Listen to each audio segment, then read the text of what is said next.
We'll go to my topic, which is coincidentally on the topic of the credit card recession, which I think is a little forced, but We are so smooth in the segues between our topics tonight. yeah. We went from joy to nihilism in 2 easy steps. Oh yeah. Me, nihilist? Yes. I resemble that remark. But with this talk of a credit card recession, who's really making out? It feels like issuers have found plenty more blood from the turnip. Annual fees are increasing, credits are getting worse, underwriting will be tightening. Chase and American Express are actively demanding loyalty to them or fealty to them, whichever you prefer to use. It seems like the normal person or even the normal credit card enthusiast is yet again holding the bag. And so I pose to you guys, like, with this credit card recession, and I'm still not convinced it's a legit recession, but I understand where the term is coming from. Again, the greater macroeconomic picture is beyond broken.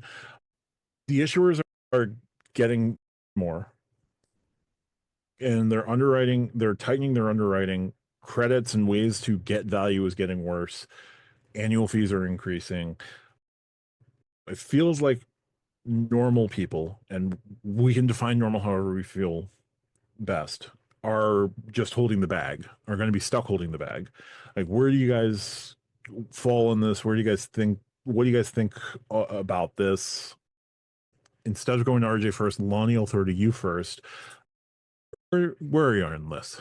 It worked. That's all I wanted. That's all I wanted. You make me self-conscious every time you bring that up. And that's No, why I have to throw to you first after that.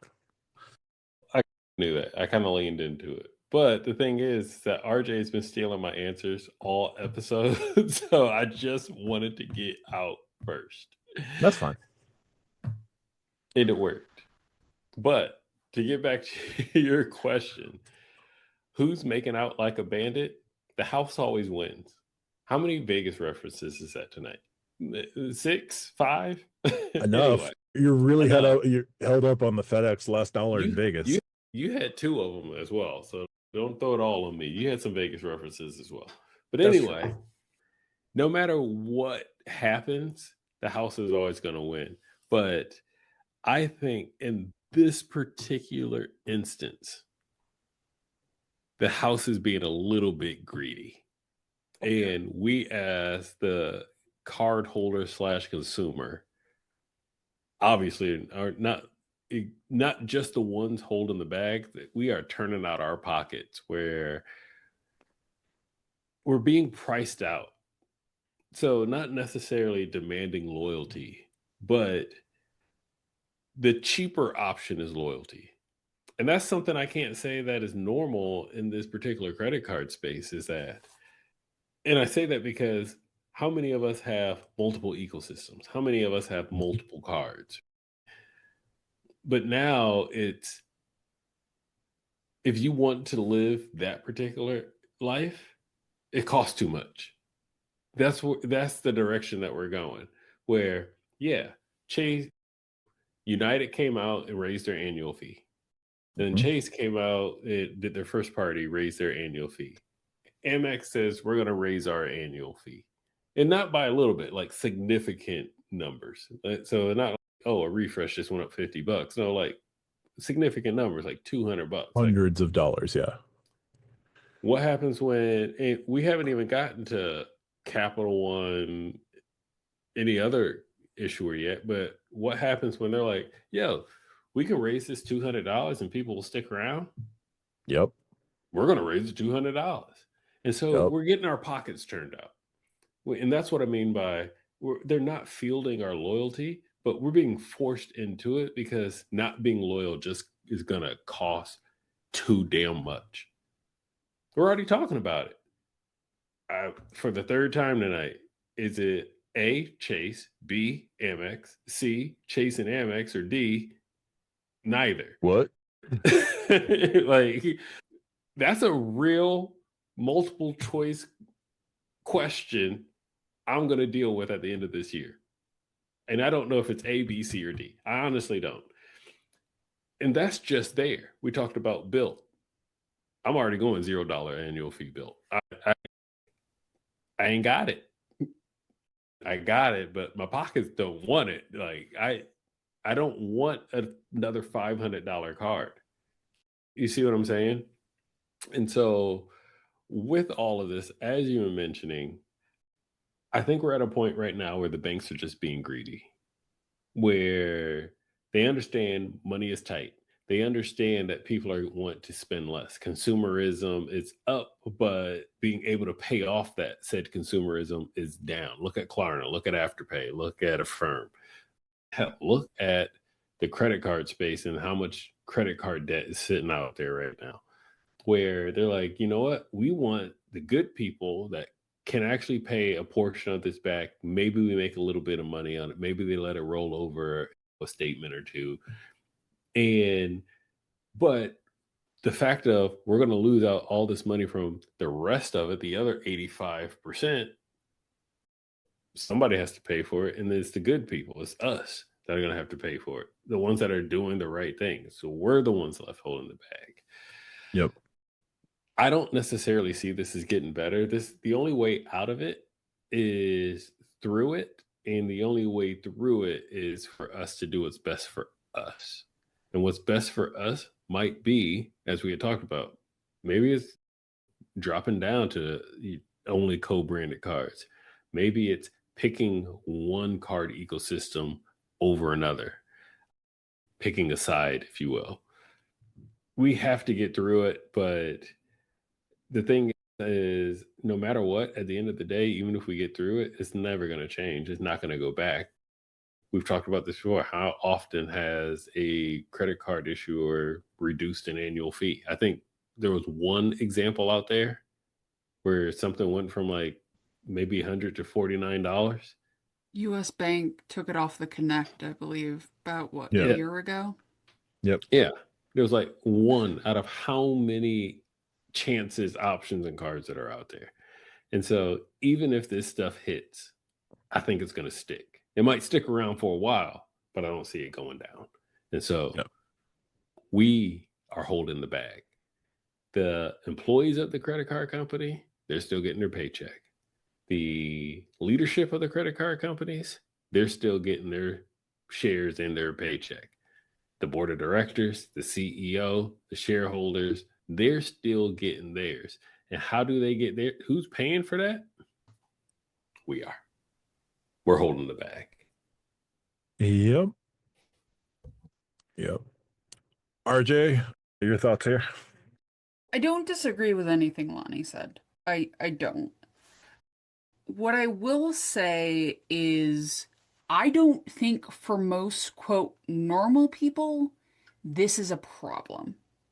I think if you have a CSP, a Delta Gold, a couple of no annual fee cards at insert 3 random banks here, I don't think this is hitting you, right?